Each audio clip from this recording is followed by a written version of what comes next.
Coming up next, the Bookening enters the month of love, March.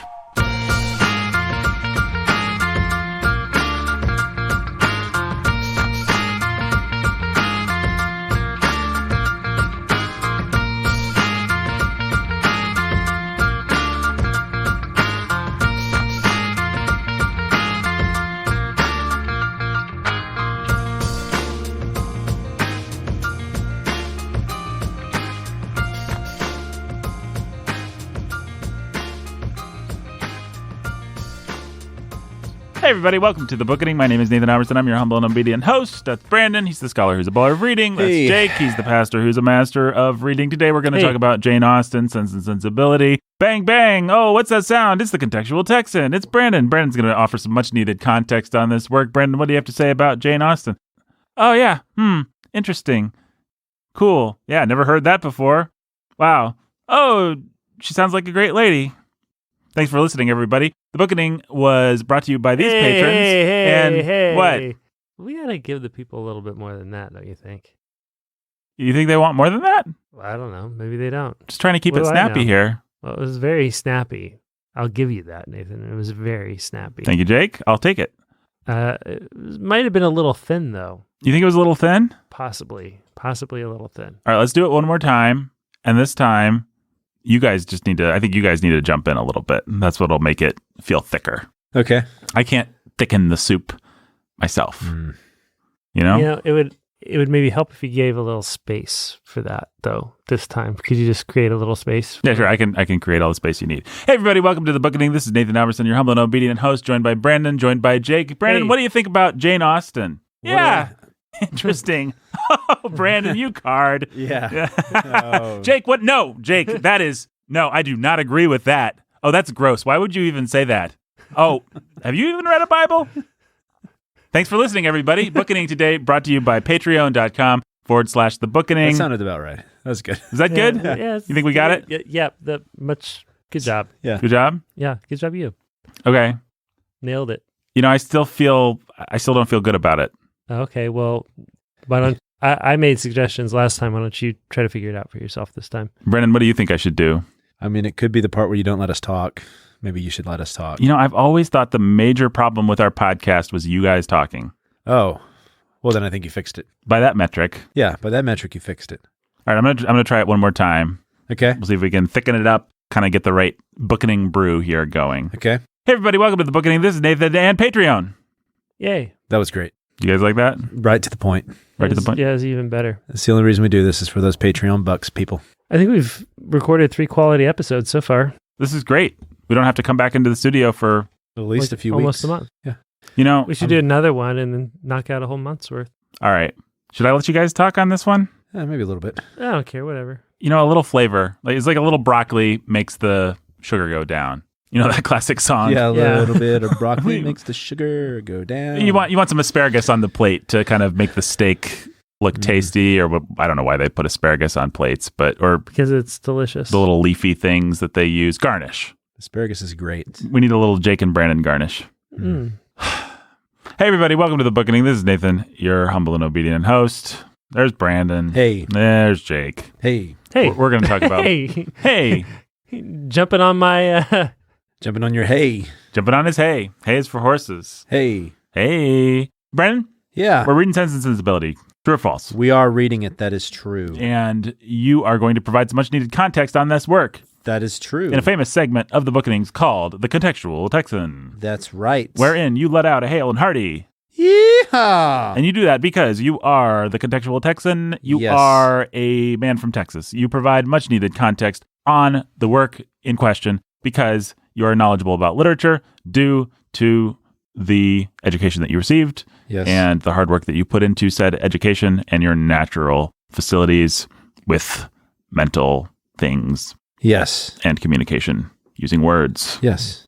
So tell us everything we need to know about Jane Austen for the 5th time, Brandon. For the 5th time. I guess in case anyone is joining us on the podcast today for the first time, they should know we have done 4 previous Jane Austen, Books. not episodes, but books. And so this is That means 4 separate times we've hit context. So we should probably let Brandon off the hook, right? And just Nope. People are coming in. We get new listeners every time we drop a new episode or hit a new book. And Sense and Sensibility seems like one of those books that people might be coming to us for the first time to hear about. right. And those people probably loved our intro. And Yeah, they probably definitely did not turn it off by now. definitely stuck around for that. New listeners are here in droves, and they want to hear Brandon provide some much needed context on Sense and Sensibility and the works of Miss Jane Austen. So just a quick bio of her, because as people who have listened to most of our Jane Austen episodes know, there's not a lot of biography there. She lived a pretty straightforward, simple life. She was born in 1775, died in 1817, which puts her squarely, which is one of my favorite facts about her, puts her squarely during the Romantic period of English literature. And she's about as far from a romantic figure as you can possibly find. And we'll talk a little bit more about that in a little bit. Her father was a rector, which basically meant he was a pastor, but the way it would work is these landed gentries.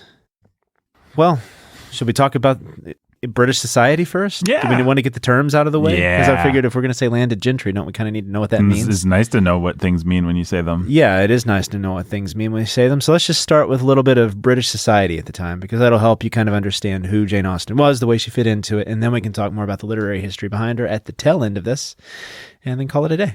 Sounds great. Sound great? Yeah. That gives us a direction to go. Yeah. Oh, yeah. All right. So if people have ever seen any Jane Austen movie, Sorry, Brandon. yeah, Let me interrupt. yeah, I just realized we never addressed something, what? which is the fact that it is March right now. It is March. We are a month late Oh, to Jane Austen. And folks, we're going to catch up. We are not just going to make this. This is indeed the year of Tolkien, but it is not going to be the year of Only Tolkien. only Tolkien. You're going to get plenty of other things, and it's going to be like our regular schedule with Tolkien mixed in on the off things. You'll still get plenty of Tolkien, but you'll also get plenty of other things. And we are going to try and catch up. We're always kind of loose with our schedule, but we will try and do what we can to catch up to the schedule. In any case, the next couple of weeks are definitely Jane Austen, and then we'll be into Johnny Tremaine. Is that what comes next? I think so. Moon and Sixpence, whatever comes after Jane Austen. I think it's Johnny Tremaine and Trumpet of the Swan, Trumpet of the Swan. T of the S. So that's where we are schedule wise.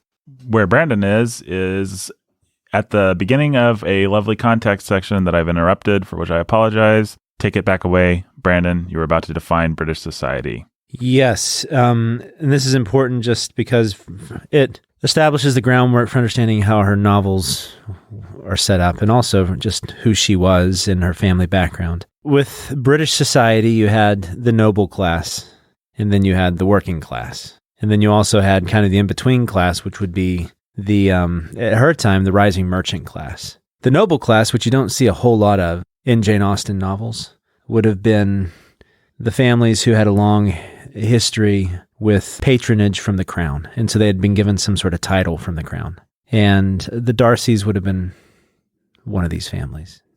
But especially, what was his aunt's name?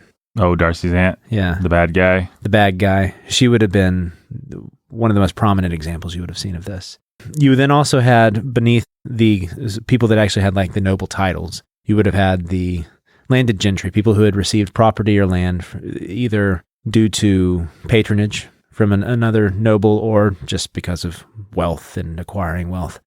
This would have been like Bingley and his family. And then under them, you would have had kind of the healthy middle class. And so these families, like Darcy's, they would have owned these manor houses that would have been on these large estates. And sometimes they would actually contain villages and stuff within the estates that they would also have the care of. Also their own little parishes, meaning churches that belong to these estates as well. And so, for example, Collins would have been one of these figures who would have been they would have been called rectors, but a pastor of one of these parishes. And he would have belonged to the estate, the house, and he would have given his sermons in the parish chapel, and the people that were in this community, but also the people in the great house would have all come and worship together at this little parish chapel. And you see this in many of her novels.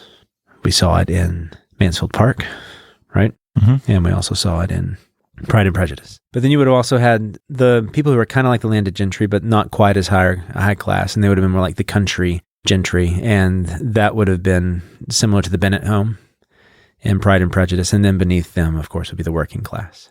Life was changing, time was changing. The economy of Britain was changing with like the East India Trading Company and the growth of the colonial empire. And so you also had a swiftly rising merchant class and also admiral class. And so you see some of that back and forth and that changing scene in many of Jane Austen's novels as well. One other thing to know about British society at the time is that they were an island, a big island, but they had become known as having one of the great navies and one of the great armies of the world. And so often the sailors and the soldiers would be in the coastal regions, like Bath, in areas like that, have a lot of interaction with the locals. And so you see a lot of this in Jane Austen novels as well, where famously Mr. Wickham is one of these characters. But Jane Austen would have had this sort of experience because she spent some of her life in the early 1800s in Bath with her father after he decided to leave his rectorship at Steventon fairly quickly and suddenly. That's kind of the cultural background of Britain as far as, and so I guess the point to take away from that is that it was very class structured, that you had the noble class with their titles, patronage from the crown that they carried way, way back, deep roots, ancestry, and so they could marry. It's very much like the Dad in Persuasion. Dad in Persuasion, or also I was thinking of wizards only marrying other wizards in Harry Potter, yeah. that sort of thing. J.K. Rowling, Right. J.K. Rowling stole that idea directly from the fact that she's a Brit and knows all about it, I'm guessing, but still. And so the royals could marry the other royals, aka the nobles could marry the other nobles, and, you know, they would inherit each other's houses, inherit each other's wealth. And it wasn't often that you would stretch yourself and go outside of your circle, which is why it's such a big deal for Darcy to then condescend himself to Elizabeth Bennet and marry her, right? Because she's still from an upper class family, but not upper class in the sense that Darcy's upper class. He's in a different world than she is. And so for her to be able to reach out of that world into his world would have been a radical, scandalous sort of thing. As Jane Austen shows us. But it wasn't an impossible thing either, because society was changing, it was adapting, and so things that might have been impossible in the Middle Ages weren't so impossible anymore, because the world was a changing place. Those sort of social structures, they really were codified, and you see it all over Jane Austen's novels. With Emma, right? One of the central jokes of that is her friend aspiring to possibly marry Mr. Knightley, when they're not even close to being in the same circle. And so Mr. Knightley, in his kindness, understands the awkwardness of the situation and doesn't make a buffoon of her. But so, and part of Emma's maturation is learning that, probably not that great of an idea to try and jump like that. Yeah. And so while it was possible to kind of go from one sphere that was right next to your sphere up to the other one, it wasn't really possible to go. Like, you want to have the rags to riches sort of story you would have in America. That's just wasn't something that would, you could have the rag to riches merchant, but you would never have the rags to riches. Here you are suddenly a nobleman, right? Without having that deep lineage and bloodline. Right at the beginning of the Industrial Revolution and stuff like that. And so the things that would characterize a Dickens novel, not really going to characterize a Jane Austen novel, because life in the countryside with these country houses was about as simple as Jane Austen presents it. And so you would often have these estates where the father would make his business either attending to the estate, or maybe he would be a rector at one of the local parishes, or had inherited money, or if he didn't own one of the country houses, he could have been one of the more landed gentry and had one of the big manor houses. But that would be what the countryside of England at the time would look like, especially down in Steventon, where Jane Austen grew up. And so it would have been very simple.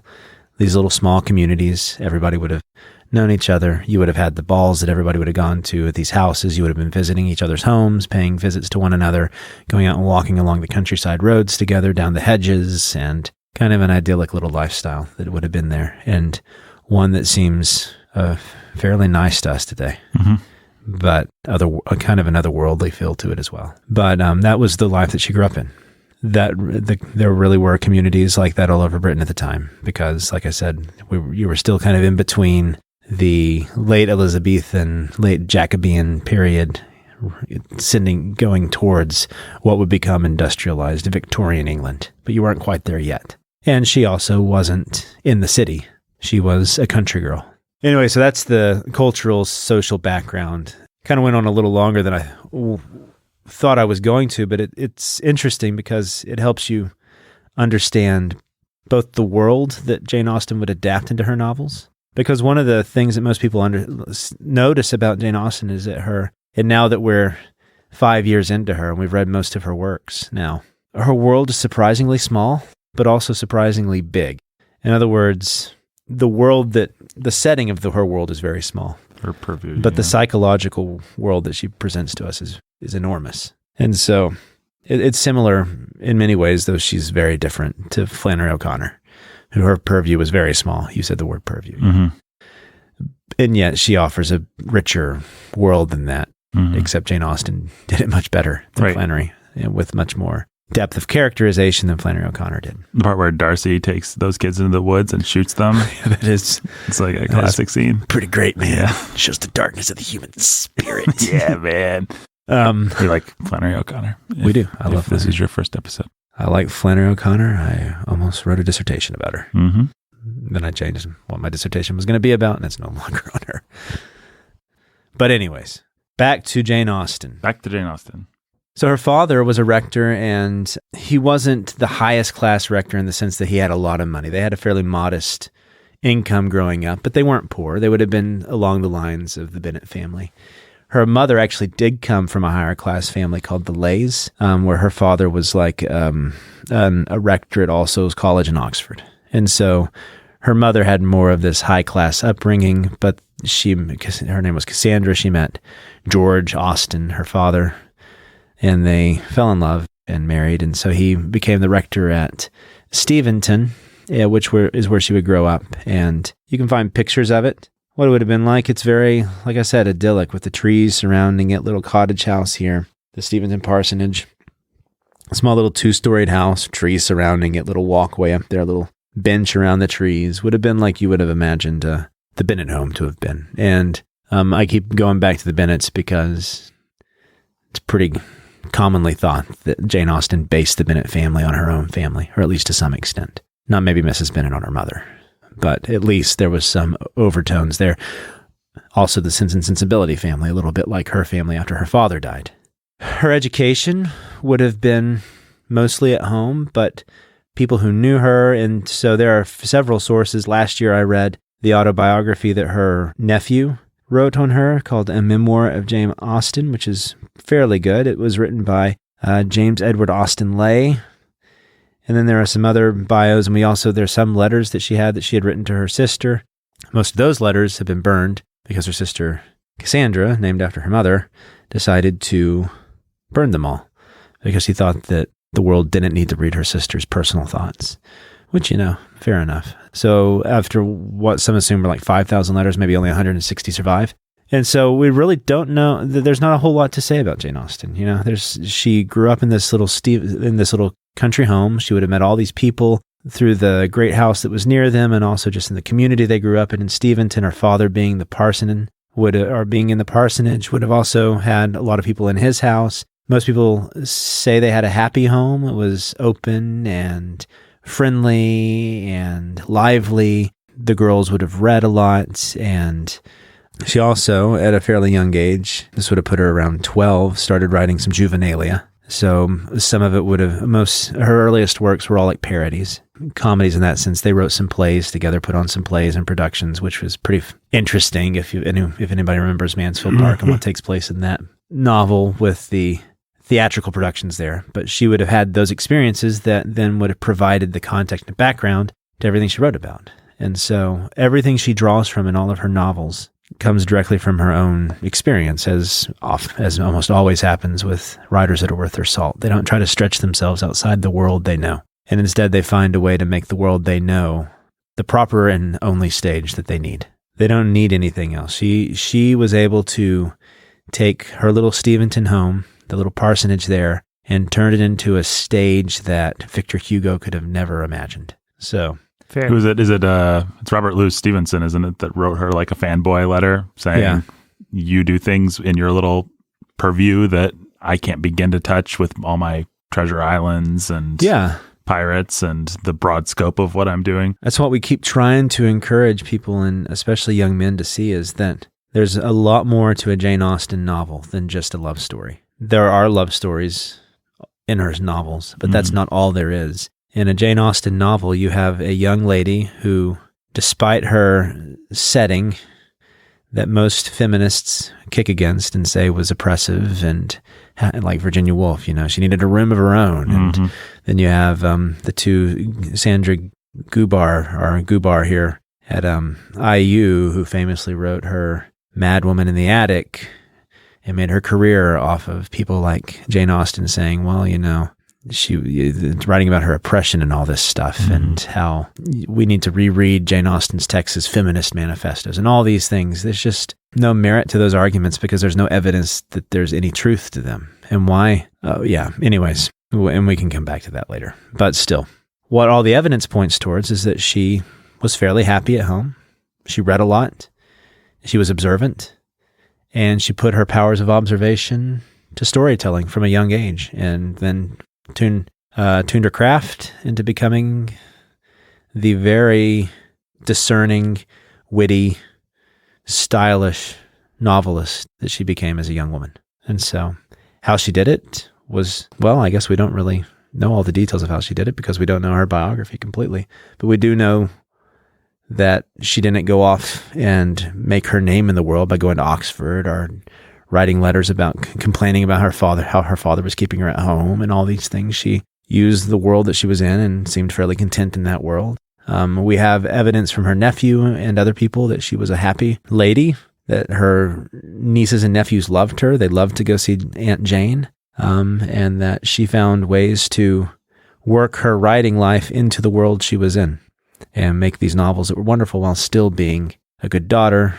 After her father died, a good help to her mother. Yeah. You want to add anything to that? The only thing I would add is that she, while she does seem kind and pious and all those things, if you read her letters, she does have a very acerbic sense of humor, which you would expect nothing less from. Yeah, she could observe, and sometimes she would allow those observations to be fairly biting. Especially in her younger letters. Yeah. You feel, it's easy. It's really easy to read into these things and figure out what you want Jane Austen to be and make her into that. But you do feel like when you read her really young letters, she's kind of mean-spirited. And then there's not a lot of stuff like that in her, what we have of her later letters. But again, like Brandon was saying, we have a very small sample size. So, well, this is interesting because actually I had a very good student of mine the other day come up and she asked me, because she was thinking about writing some fiction. And she asked me, like, what are the things that I would advise a young writer not to? Like, what are the mistakes that I often see young writers do? One of my points I was trying to make to her, I don't know if I was very clear about it, was trying to be more discerning and wiser than you are. Being wiser and more discerning than your experience gives you credit for, or gives you the freedom to be. Right. And so often what that'll lead a young writer into is being overly sarcastic, overly biting, like you see Jane Austen in her younger juvenilia, right? And so she would eventually mature out of that, as most people do, when they realize, oh, actually, I'm about as foolish and as everyone else. And then so eventually that would lead her into being able to write a Pride and Prejudice where she's pretty much just making fun of herself the whole book. Right? Yeah. But she had to go through that other stage where she was observing other people and discerning what's bad about them before then, finally it would come back and allow her to then observe herself. And then you see it go the other direction too, like when they become, young writers can become very self-righteous or think that they have a cause, like then they're going to imbue their writing with that cause. Yeah. And that's somehow going to make their writing really good. And so like everything that would become good about Ray Bradbury is spoiled in Fahrenheit 451 because I think it explains it, right? Because he's so taken up by this idea of this one allegory that he's going to try to get across to you, right? That it's kind of sloppily done. And you wonder, like, okay, what could mature Bradbury have done with that if he had gone back and rewritten it? Yeah. Right. Well, I felt a lot of sympathy for that because I was that guy at a certain point in my life, and it's really hard, especially if you've got a little bit of a knack for it or some talent. It's like when you're at that point where you're straining against your lack of experience and you'd really like to have something to say, but you actually don't. You just simply haven't lived and haven't suffered enough. It's difficult. The only solution for it is to live more life I mean, I guess the piece of advice I'd give to that kid is go get a job, do something, like make something of yourself. It will only help your writing. One thing that actually won't help your writing is if the only thing you do is keep away from people and read lots of books. Yeah, and I don't have that word for this particular student. No. But that's a recipe for just sounding like whoever your favorite person is. I have had those sorts of students, and I do. And usually what that kind of person will look like is they'll sit there with a teacher, one of the teachers trying to give them advice in a writing class, and they'll just pretend like they already knew it, and that there are things that they knew that they already know somehow that, you know, if only you saw their real talent, if you just saw the things that's misunderstood about them, that you would, you know, you would see them for who they really are, but you're just one of the other people. It's like a Holden Caulfield, you know? Yeah. That sort of mentality. You're just a phony. Get off my back. Who are you to even tell me how to be a better writer? Holden was If you were so great, you wouldn't be here teaching me. You'd be out doing the great things that I'm going to do someday. Yeah. But inevitably, that person's writing reads like a pastiche of whatever they like because they haven't actually lived any life. So when they try to write, say, you know, a sad scene, they write a sad scene that they've seen in a movie or something like that because they don't have any experience to draw on. And also, you know, we've talked a lot. This is getting off on a side trail, but anyways, okay. We've talked a lot on the Bookening about how the idea of the romantic genius that came up is just this fairy tale that's not actually completely true. I mean, a picture of what genius is. Yes, there's such a thing as brilliant talent that sets somebody apart like that, but it's also the hard work and that sets that person apart. And so, but that idea of the sad romantic genius off on the cliff composing these great works for humanity and is misunderstood in its time. It's not usually true. Right. I was talking about that with my students today because one of them that I have concerns about because they were like, well, you know, what does happen if you just think you're misunderstood? And you think that maybe posterity will one day finally understand you. And I'm like, well, you know, the irony behind that is most of the people that we think of as misunderstood, most of those authors, they were published and made a lot of money on their publications during their life. Yeah. It's kind of a misconception that that's not actually really true in the majority of the cases. It was a persona they put on. But really in the end, they were successfully published. Yeah, the really great misunderstood artists out there, you never heard of because... They were misunderstood. And so you never got access. Nobody ever made their work available. Yeah, but like the ones we think of as the misunderstood, the J.D. Salingers or the James Joyces or the Henry, those guys were millionaires because of their works. Well, a lot of those guys were able to brand, you know, somebody like Henry Miller made his name on being an outsider and someone that talked about societal taboos and stuff like that. It's like, I don't want to say it's all an act, but I kind of want to say it's all an act. A large part of it's an act, and Jane Austen was not a part of that act, you know? And so so we'll get back to the end of her life in a minute, because this actually is a really good segue into the people who were doing this at the same time that she was alive. And this is what I think, it always blows my mind to remember this. But she was alive, and she was writing these novels, these simple country stories on the face, these simple romance stories that were actually deep and rich like a Shakespearean play, where each character is fully developed, and you can find yourself in every character, and you can see, you know, bits of yourself in Mr. Bennet, bits of yourself in Darcy, and you cringe, and you're like, oh, but it's also, you know, she knows me, she sees me, right? And how is she doing this? At the same time she was writing, you had the free love era of its day with the romantics all living out at the lake together. Geneva? Is it Lake Geneva? Yeah, or something. Yeah, one of those lakes together in Britain. You know, with Wordsworth and Blake had paved the path for these kids, and they had all decided to then go and just have this free love experience with one another and just really write for the passion of art. You know, let's just put all our passion in and our emotions in and just be raw and real with people, man. And you would get the sort of horrid lives that would come out of that. So you had Percy Bysshe Shelley, Lord Byron, of all people. You had Mary Shelley, and all these people were just miserable with one another while they were trying to live the sort of life that people think that Jane Austen should have lived. I mean, Mary Shelley's a case study. You can go back and listen to our episode on her. She lived the life, because of her mother, Mary Wollstonecraft, she lived the life that people think that Jane Austen wished she could have lived. Right. And she was miserable. She had a miserable life. The Bronte sisters were all miserable, but they really wrote some deep stuff, man, because they knew how to add some passion and emotion to their work. And because of the way that we can get sometimes, we confuse passion and emotion for depth. Maybe one of the characters in this book made the same mistake. Yeah, it's almost like Jane Austen had the number of that kind of person. Very good. Yeah, that's kind of where I was headed, guys. But good. Yeah. Sorry. I read your mind. Good. I'm glad that it was all leading there. I tell students that if you're going to build an essay, it has to get to the next paragraph has to inevitably follow the one that came before it. Right. And so if you're going to build an argument, a good teacher. Yeah. If only I could do and not just teach Nathan and Jake, If only you could do and not just teach Nathan and Jake. Yeah. I was saying Nathan and Jake, like guys, Nathan and Jake. Nathan and Jake, friends. Right. Well, that's also something I've been realizing or thinking about lately is the way the American educational system works is that we all just think that teaching is something that people, like the fact that we have people who think that teachers are the ones who just couldn't do, so now they just teach, means that we completely misunderstand what teaching is and the importance of teaching.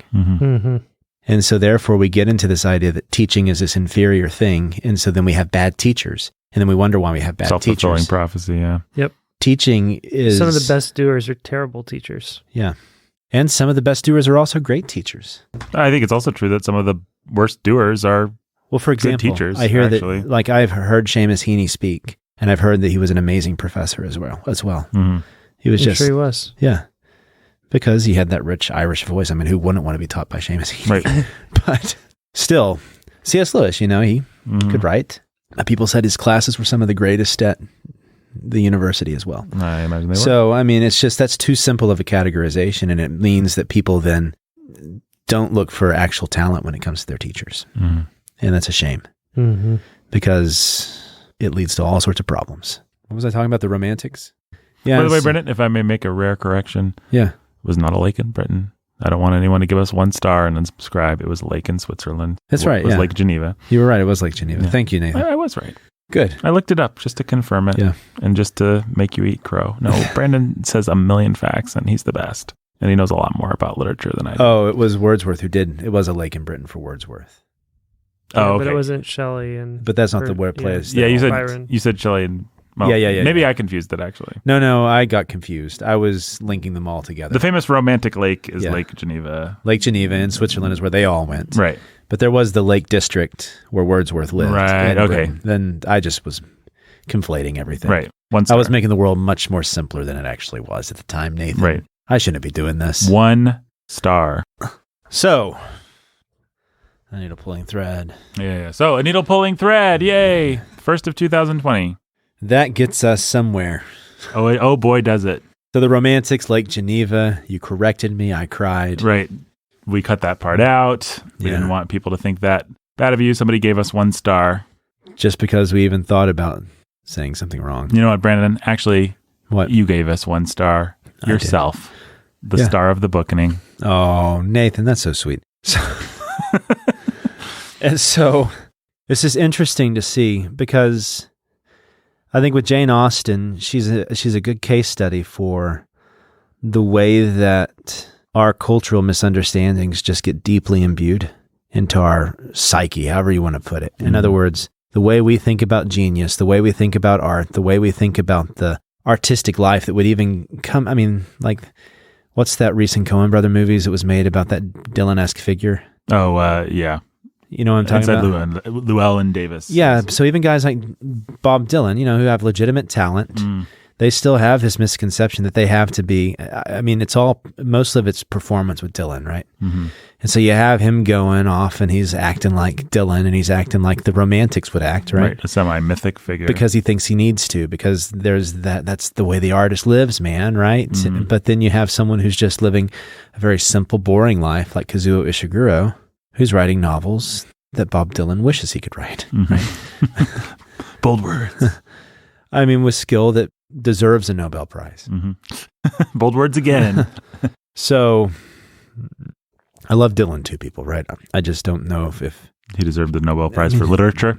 Yeah, he was writing songs. He deserved to be remembered in the whatever halls of fame. Give them all the Grammys. And, yeah. Agreed. But he wasn't writing poetry, and that's its own thing. So I'm not trying to be snobbish or anything with saying that, and I really am getting off into the weeds. So Jane Austen, romantic era. And but those things become deeply imbued, and we have these misconceptions, and so then we get up to modern day scholarship with everything that's happened with Marxism and post-colonialism and feminism, and we just get baffled and can't imagine how a young girl growing up in a parsonage in Steventon could have possibly grown up to be Jane Austen, right? Come from a happy home with a happy father, and from all we can tell, a happy mother, happy sisters, happy brothers. She didn't seem like she had some tortured psyche.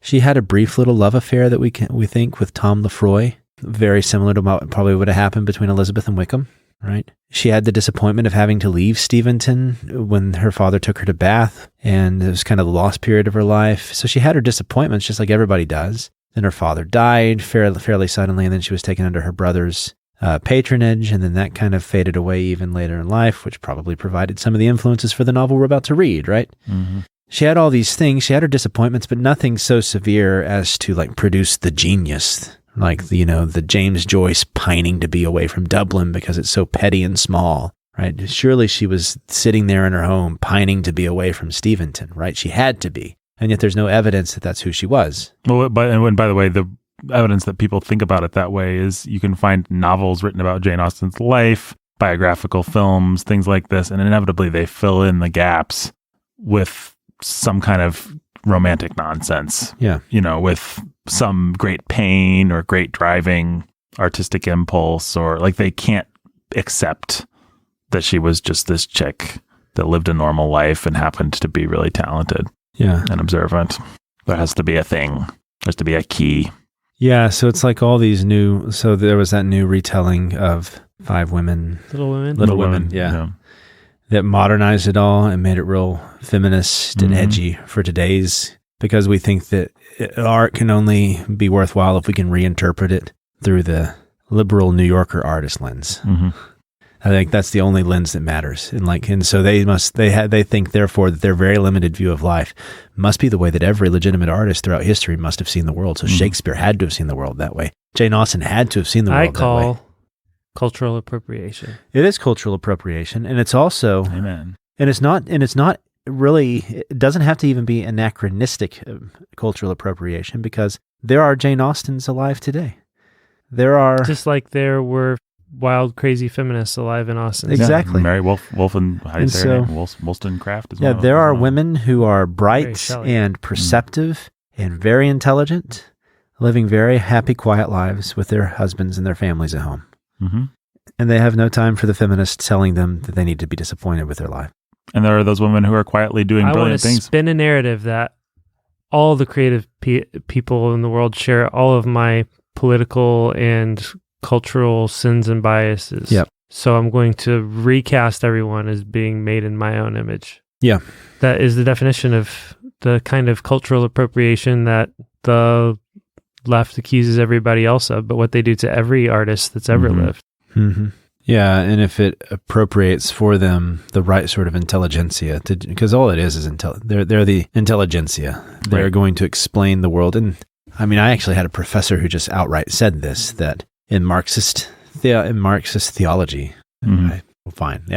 theology, the way they see the world is that inevitably you're going to have the governing class, and you're going to then also inevitably have the ideologues who create the ideologies for people, and that will be the university professors. Mm-hmm. They just outright said that. And so the ruling class has to be, it's kind of like the philosopher king mentality with Plato, that you may as well make the smartest man in the room the guy who rules everybody. Mm. But except when the smartest man in the room is so narcissistic that he then thinks that every smartest man who has ever lived has to be exactly like him, you have a problem. Yep. And so you get people misappropriating Jane Austen like this. Mm-hmm. And there's absolutely no evidence without having to really read. It's like what happens with Shakespeare, right? Oh, he must have been a homosexual because he wrote those sonnets, guys. Mm-hmm. Or he must have been really miserable because he didn't or he must not have existed because a poor man like that couldn't have been that smart. Right. And once again, I'm sure I say this every year, but read Virginia Woolf's bitter little essay on Jane Austen, where she complains about how Jane Austen died when she was 42, whereas her brother, the Admiral, lived to be 80. Yeah. And it's just sour grapes feminism. Like, how dare Jane Austen's brother live longer than her? I mean, that's pretty much what she says. And then proceeds to speculate about the 4 or 6 or whatever it is novels that Jane Austen would have written, based on how her perception of how persuasion felt different from the ones that had come before, and then argues from that. So it's like pure fantasy. It's wish fulfillment. Yeah, that's all it is. And it's a famously lauded essay on John Williams, on the great composer John Williams. Jane Austen also was John Williams. Yeah. Thanks, brain. Good job. I will try and get you some more sleep, but you cannot do that to me on the Bookening, okay? Okay, Nathan. Did you guys know that my brain is fat, Albert? It explains a lot, doesn't it? Give me another donut, Nathan. No. Okay. I gotta process those things, man. All right, Brain, I'm gonna try and get Brandon back on track. Good luck there. Hey, Fatso, keep talking. All right, Nathan. Good job, Brain.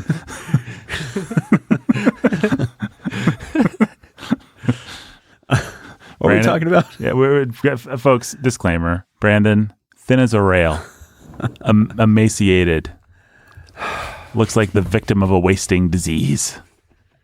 Yeah, let's go the opposite direction now. That's great, Nathan.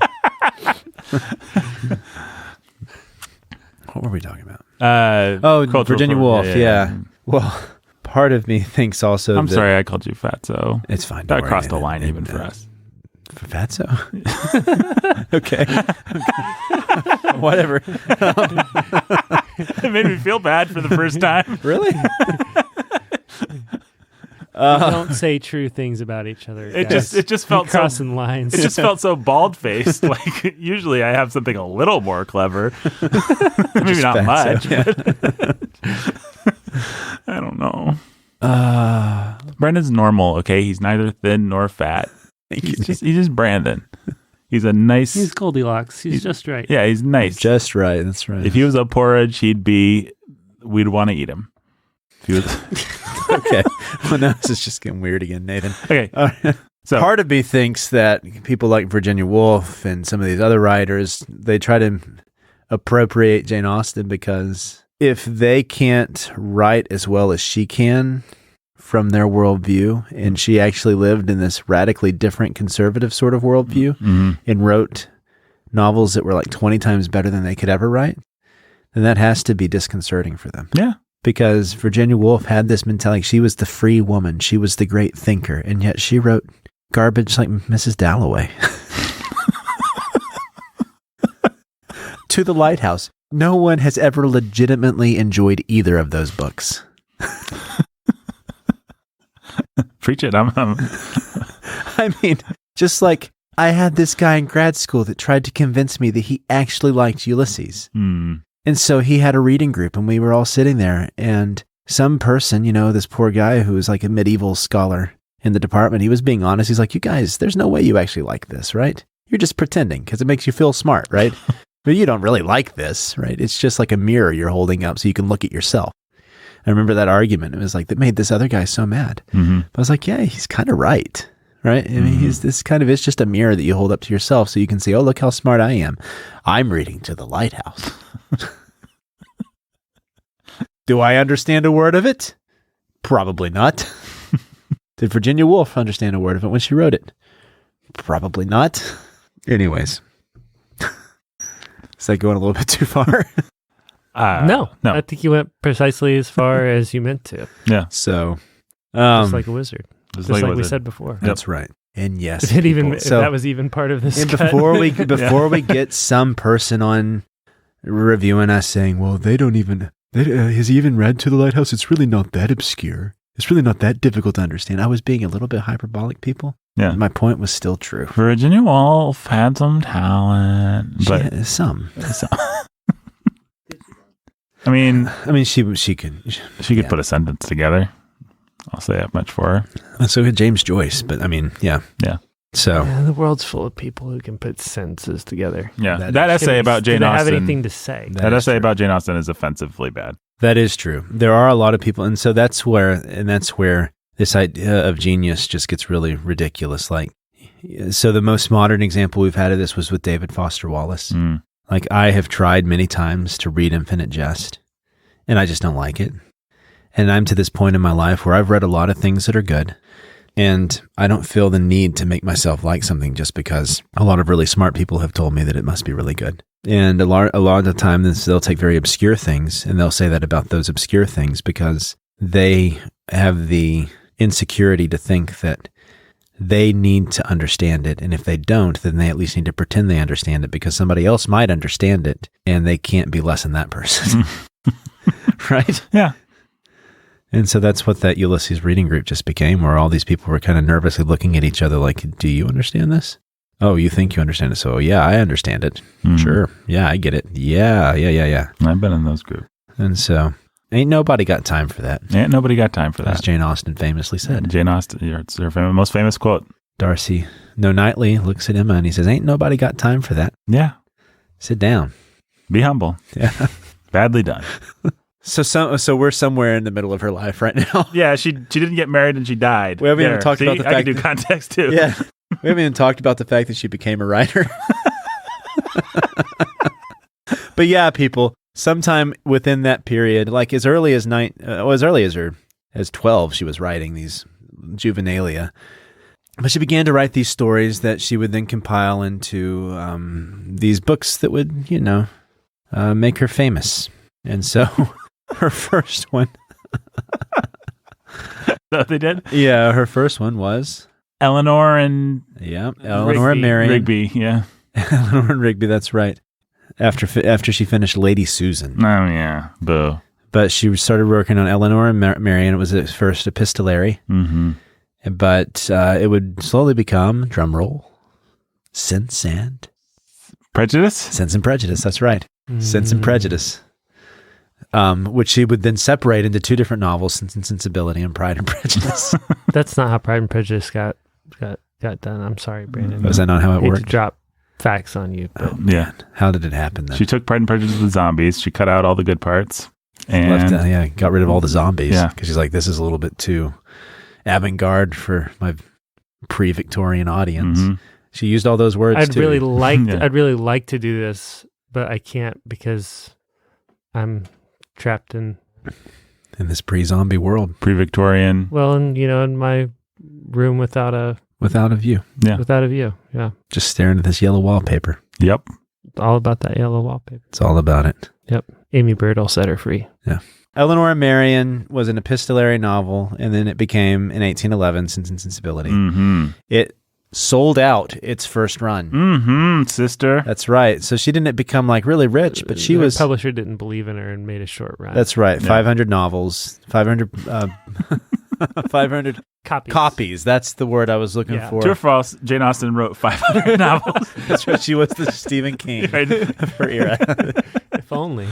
Yeah. Man. She could just crank them out. Yep. The R.L. Stein. She was Mary Shelley and all those other people as well. Jake, once again, what is the photography Goosebumps called? Say cheese and die, baby. Say cheese and die. Say cheese and die, baby. One of No, the just say cheese and die. my favorite things that's And ever. also say cheese and die again. Oh, there's a sequel. Ooh. Yeah, there is. One of my favorite things that's ever happened on the Bookening is I alluded to an R.L. Stein cover where with a skeleton holding a camera, and Jake was like, "Say cheese and die," obviously. Duh. Come on, man. Come on, guys. It's a classic. So these books wouldn't make her rich, but they would give her... A needle pulling thread. Did I say it? Yeah. Oh, so I'm a little behind. we still need to get those tattoos, don't Yeah. Spirit aliens. we? All right. Followed by, yeah. And then after Sense and Sensibility became a mild success, she turned her next one, First Impressions, into Pride and Prejudice. Mm-hmm. That's what I remember. She didn't become a world famous author at the time, but she did make enough to help provide for her family, especially after her father died, to have some extra income coming in. Her brother would help her. In fact, he would help her get the publication rights back from a publisher that she wasn't too happy with at the time. And so she had some credibility as an author, and some of the other tastemakers of the time got a hold of her books. And, like she was known as, she would have been in the same category as someone that other writers, like the writers would have known about. Yeah. Right. So I was thinking like Dennis Johnson. Yeah. She was like the Dennis Johnson of her age. The perfect metaphor. But she made it into the hands of the prince too. And so there's a famous little story where the prince's librarian contacts her, and she gets this little dialogue going back and forth about how the prince would really like if she would dedicate one of her books to him. And so it was, yeah. But this was all cut short by her getting sick and dying. Is that funny, Nathan? I don't know why. Was that the greatest transition ever? This was all cut short by her horrible death. The fact that she died. That does put a damper on your career. It does. This article in The Guardian says she did dedicate Emma to the prince. She did? Yeah. Even though she didn't want to? Yeah, so it's according to the famously unenthusiastic. To His Royal Highness the Prince Regent, this work is, by His Royal Highness's permission, most respectfully dedicated by His Royal Highness's dutiful and obedient humble servant. Yeah. Wow. That sounds... Hey, it depends on how you read it.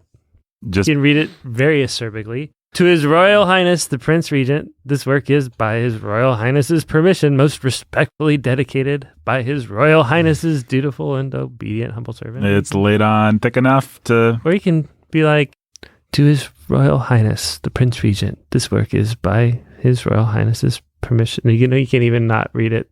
Yeah. Yeah. No. Royal Highness. Royal Highness. Repetition. You repeat Royal Highness 3 times and it starts to sound a little edgy. Yep. So she died. Yep. She got sick and she died. In 1816, before she was even 40. And after she turned 42. Yeah. Pretty sure. She was 42, you're right. Fun fact, Brandon thinks that the number 40 comes after 42. After 42. Yeah, she died because she was born in 1775. Yeah, that's right. That number minus that number leaves you with 42. You're right, Nathan. My math is not so good.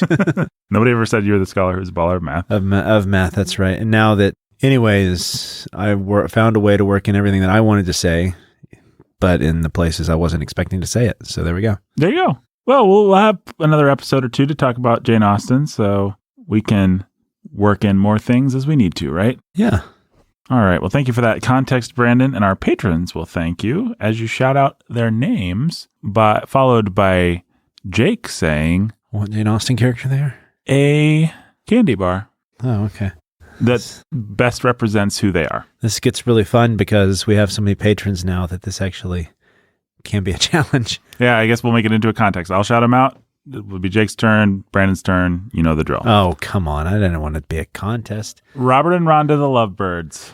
Robert and Rhonda the Lovebirds. You don't have to shout them out. You just have to provide a candy. I'll do the candy bars. You going to let Brandon off the hook? Yep. All right. Robert This is and Rhonda a power the Lovebirds. move, man. He thinks he can do it. I can.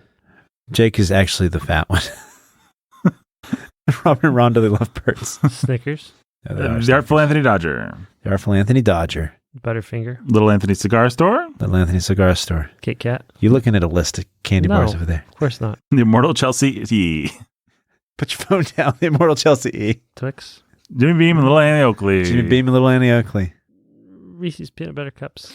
Lily of the Valley. Lily of the Valley. Milky Wonka Way. Bar. Andrew the Nestor the Andrew Lovebirds. Nestor the Hershey Lovebirds. Bar. The Keith Master. Keith Three Master. Musketeers. David's Mighty Men Trucking. David's Mighty Men Baby Truck. Ruth. John and Jill. And Little Baby John and Max. Jill and Little Baby Almond Max. Joy. Jay and Katie. We're Jay and cold Katie and are love good cheese. ones. And also 100 C.S. grand. Lewis, They including are Till We 100 Have grand. Faces. That's right, they are. Fairy, Princess of Wonder and Happiness, Mother Fairy Beth. Princess of Wonder and Nestle Happiness, Crunch. Mother Console Prime, Beth. Adam. Console Prime, Mounds. Adam. Guys, I forgot to say, how do you Guys, become I a patron? forgot to Mars. Tell me how you become a patron. Mars. Patreon.com/The Bookening. Sign up for at least $10 a month and you'll get the shout out. You can sign up for less or more. Guess what, guys? You get to see amazing videos that we put together at each of our recording sessions. They really are They fun, are something actually. else.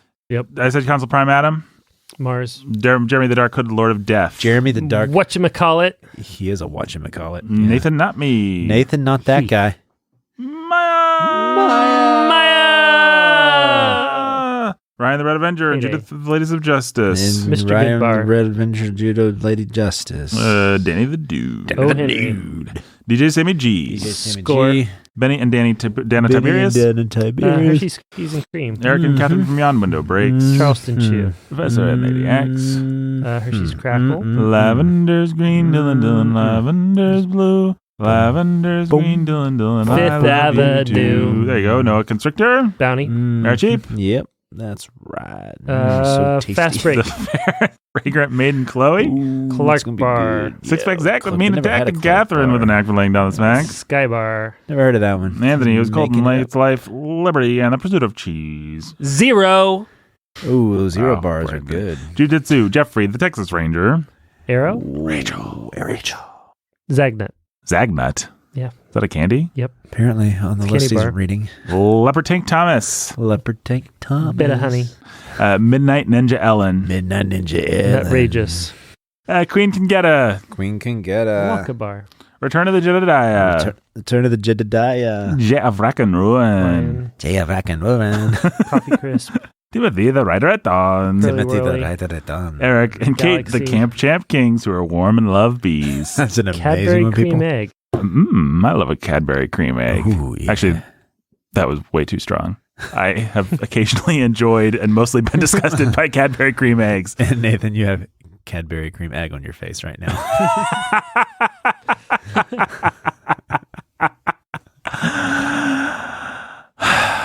Could that have been the perfect joke? Yeah, if you'd said something funny. Maddie, Matt. Big Hunk. No, that was funny. Wait, Big Hunk? Yep. That's not a candy bar. I thought you were It just is. talking to me. Yeah, don't talk about Brandon that way. Sweet Jamie Sunshine. Sweet. Crispy Crunch. Jamie Sunshine. Bum, bum, bum. And, of course, our new friends, Tyler, the Keeper of Eternal Darkness, and Laura, the Keeper of Eternal Light. Tyler, the Keeper of Eternal Goo Goo Darkness. Clusters. And I don't want the world to eat me. Because I don't think. They'll understand. Kit Kats were made to be broken, I just want but nobody knows who I am. to know. All right. Totally nailed that without looking at a list on my phone. Thank you very much. Jake just knew all those random candies, people, because he is a candy savant. Jake is a candy savant. He'll often come and he's just listing candies, sitting in a corner, rocking back and forth, I listening don't candies to eat himself. them. I just collect them. You are my candy savant, and it got me wanting you. Honey, honey, honey, honey, sugar, sugar. Bum, bum, bum, bum, bum, bum. Honey, honey. You are my candy savant, and I got you wanting me.